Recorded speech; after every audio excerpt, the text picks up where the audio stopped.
Hello everyone, it is Traceface, and here I am back at it again for another video here.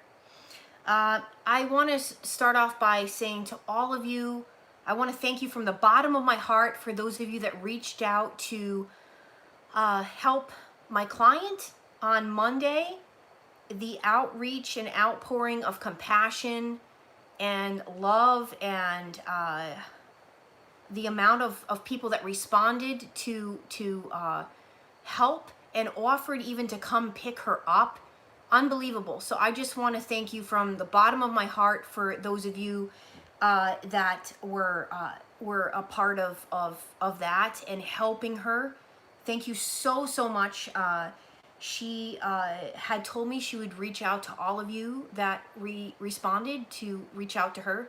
So I wanted to make sure that I just said to you guys, thank you so much for responding and for helping and for being supportive and compassionate. Okay, well, I also want to say thank you to the following people for the generous donations and contributions to my channel. Mick, Mike, Eddie, Karen, Jacob, Dennis, and Heather, who Heather has donated to the channel tonight. To tell her story. For those of you that donate after a certain amount, please contact me at tracefaceit@gmail.com so I can give you those rates that I'm currently holding right now. For those of you that donate after a certain amount, I will, if you would like, I will tell your story on the channel and or answer a question that you may have about narcissistic abuse. I just want to say thank you again to all of you. So I'm going to get started on Heather's email to me, and then I'm gonna dive into this. Okay, so here's Heather's story. Hey Tracy, I hope this finds you well. First, let me say I love your channel and appreciate your honesty. Your video about why you believe narcs are demons opened my eyes to so many possibilities, and I immediately began to research and read about demonic influence. I truly believe my mother is a narcissist and is heavily influenced by a demonic entity. I never thought I'd say or think those words, but I absolutely believe them at this point. She was very abusive, emotionally and physically toward me as a child. She also lied to me my entire life about who my father was, and when I found out that she was lying, she still lied when she was supposedly telling me who he really was. I learned she was still perpetrating the lie through a paternity test. I found out my real father on the third try with the third man, but when she was supposedly finally being honest with me, she knew there was a possibility the man she was introducing me to wasn't my father. She still let him buy me a car, promised to send me to college, and she rekindled their old flame behind my stepfather's back, even going so far as to make out with him beside me while I was driving down the road. I was horrified. However, when he asked for a paternity test, she told me then that he may not be my father after all.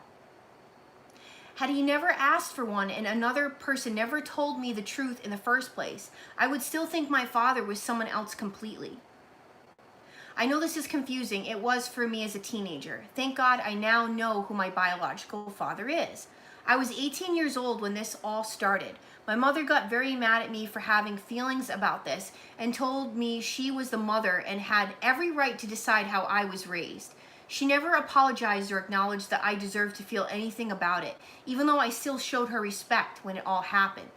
She drank a lot of alcohol, got into a lot of physical altercations, lived for parties, and left my brothers and I in some very questionable places as children. I was molested and treated very inappropriately and introduced to very inappropriate things because of the places she left us. Two of the men whose care I was left in were known for rape and child molestation. One of them had even served time for it, and the other was my uncle, who was rumored to have raped another family member. Or other family members, I should say. My mother knew this very well. I finally told my mother that I held onto this and never felt protected by her, but she didn't care about what happened to me, and she has never apologized. Of course she hasn't. I'm 37 and I'm only now beginning to talk about the sexual assault I experienced. We've had a very toxic and tumultuous relationship throughout the years. I have also been self-destructive and done things to try to fill the void that I didn't quite understand having or why it was there. I've had trust issues my entire life, and that has plagued many of the relationships with people that I love. I also believe my best friend of 22 years was a narc, but she is no longer a part of my life. I still think of her often with great sadness, and I wish I could stop. Though I am older now and much more enlightened, have had a happy marriage and 2 beautiful children, I am still tortured by why I was hurt so deeply by the 2 people I have loved so fiercely and completely in my life. I am trying very hard to cut ties with my mother, but I continue to break no contact because I feel like I am dishonoring her.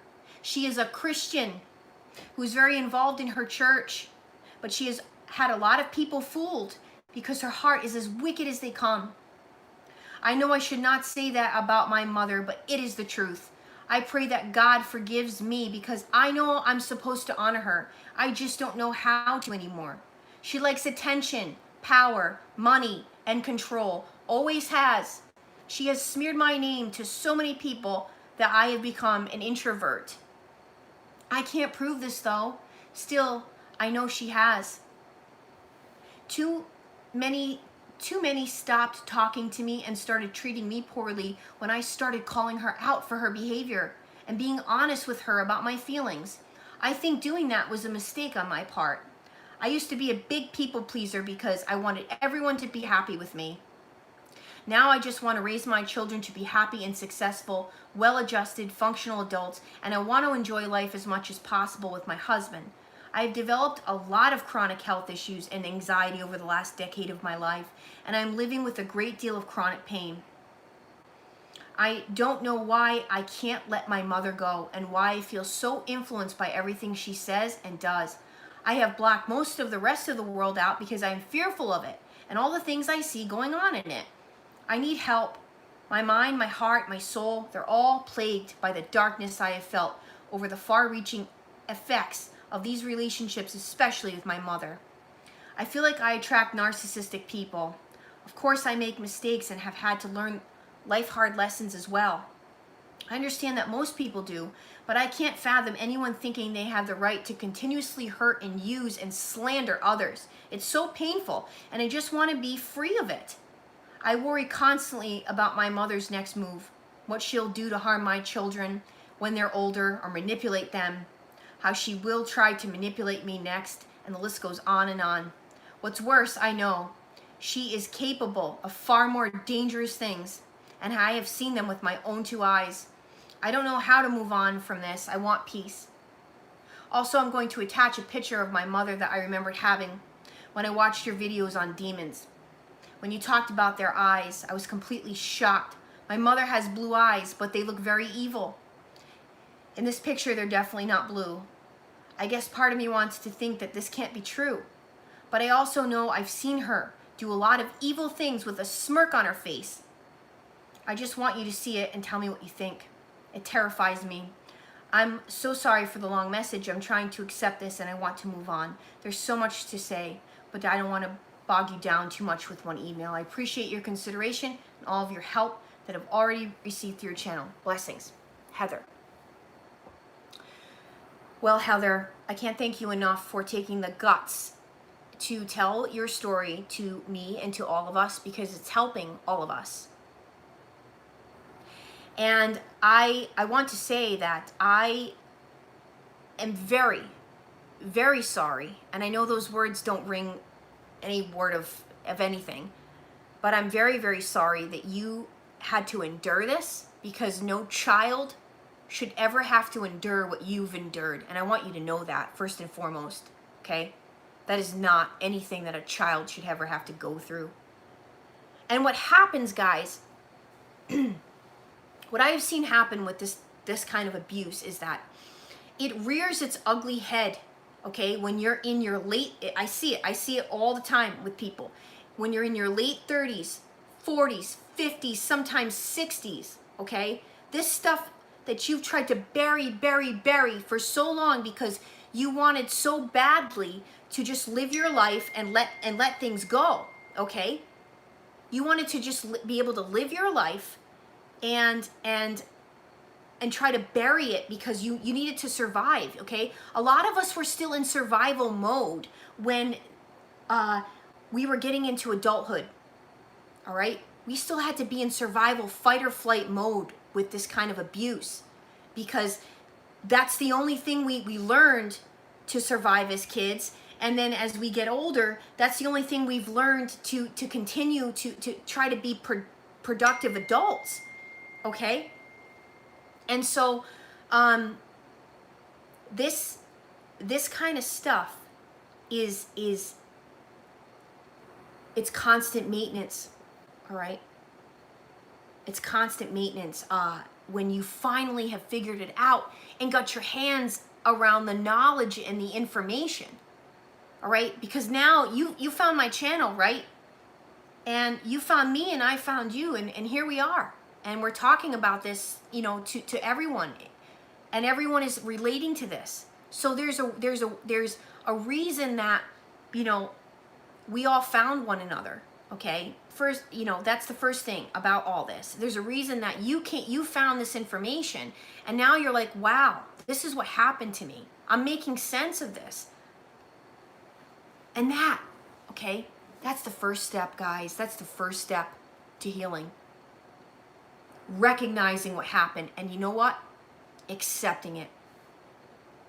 Now that's a really hard thing to do, is accepting the truth, accepting what happened, accepting that you were abused as a child, you were neglected, you were lied to, you were gaslit, you were sexually abused, you were told that didn't happen,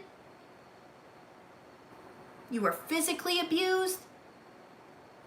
And let me tell you guys, all of you right now, something. I saw her photo, okay? I saw Heather's mother's photo.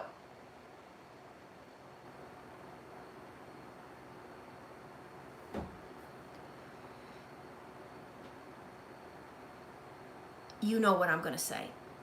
Because those of you that have sent me photos, I know what I'm looking into the eyes of.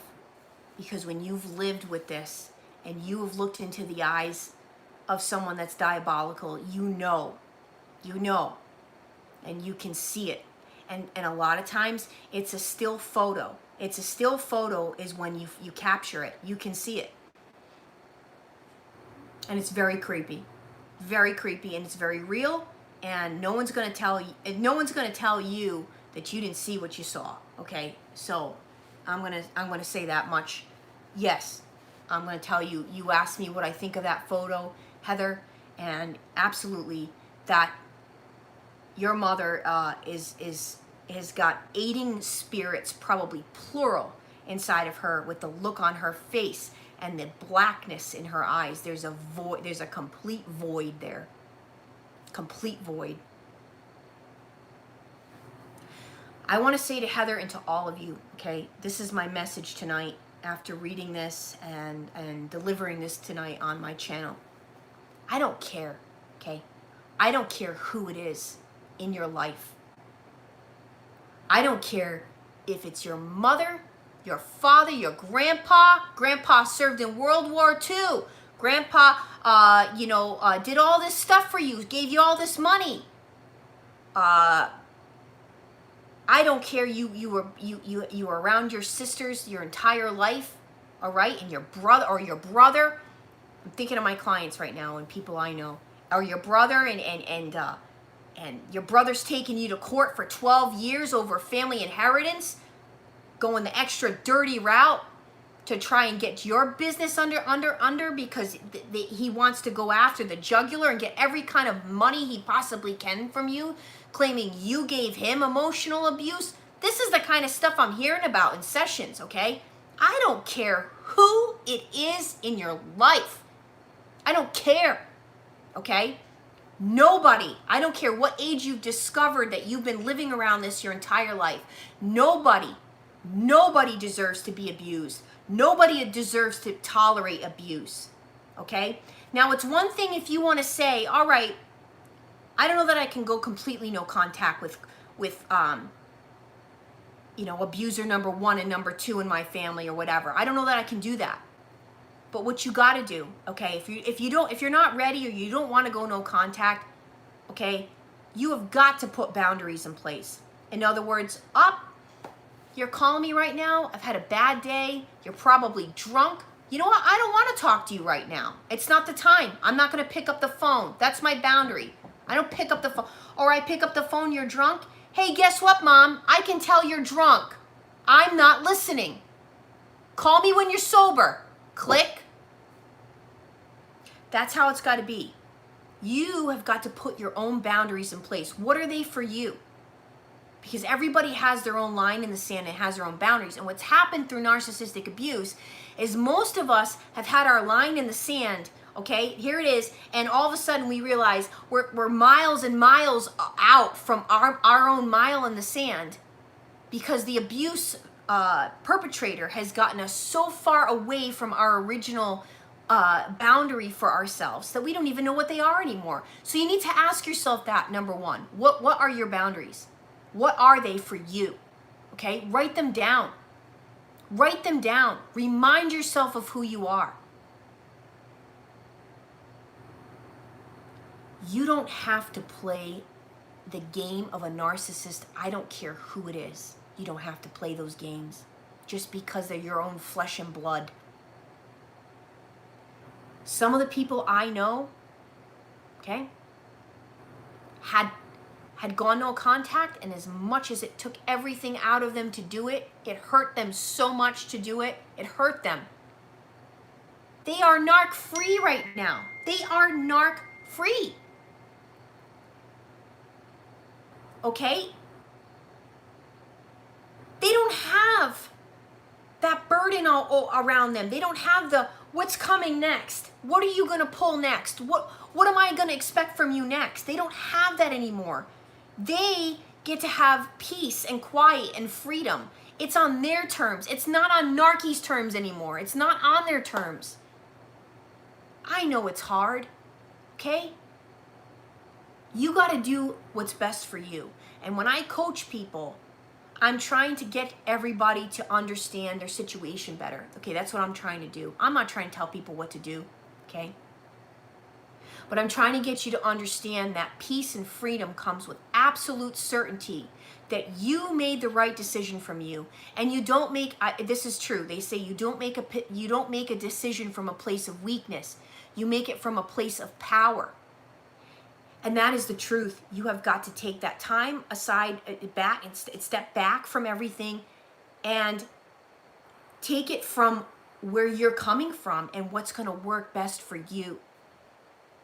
And that might mean that you start off with, especially a family member, like, okay, I only want to talk to them maybe once or twice a month at this rate.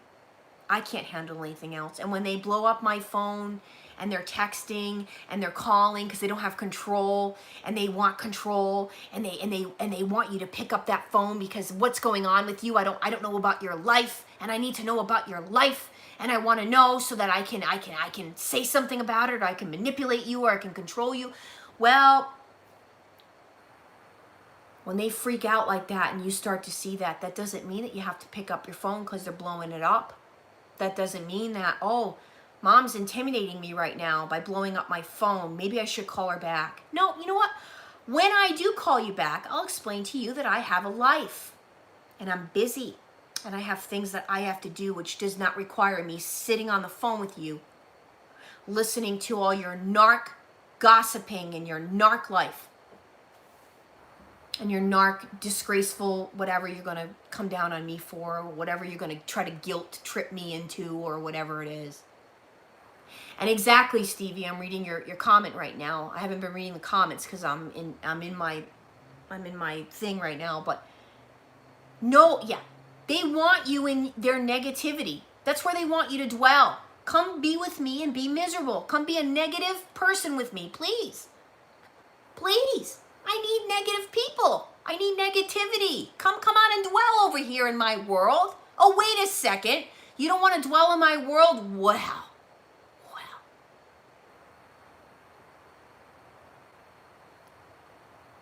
I'll find another tactic to get to you. Watch and see, guys, when you put a boundary in place with somebody that's a narcissist, what happens. You're going to really see how ugly it gets. They don't like the word no. I was on a session with my client the other day who loved my shirt because the shirt said no on it. Big caps. And the back had the sign, the anti sign. No. The answer is no. Okay? That doesn't work for me. That doesn't work for me. Okay? Your negativity, the answer is no. I don't like negativity. I like to hang out with people that are positive. I like peace and quiet. I like being in control over my emotions. Okay? I like being able to get on the phone with someone and talk about things and not people. I like to talk about things that we're doing. What are you doing? What kinds of things are you doing? Oh, wait a minute. You're talking about people. That's what you're doing because you don't have any things going on in your life.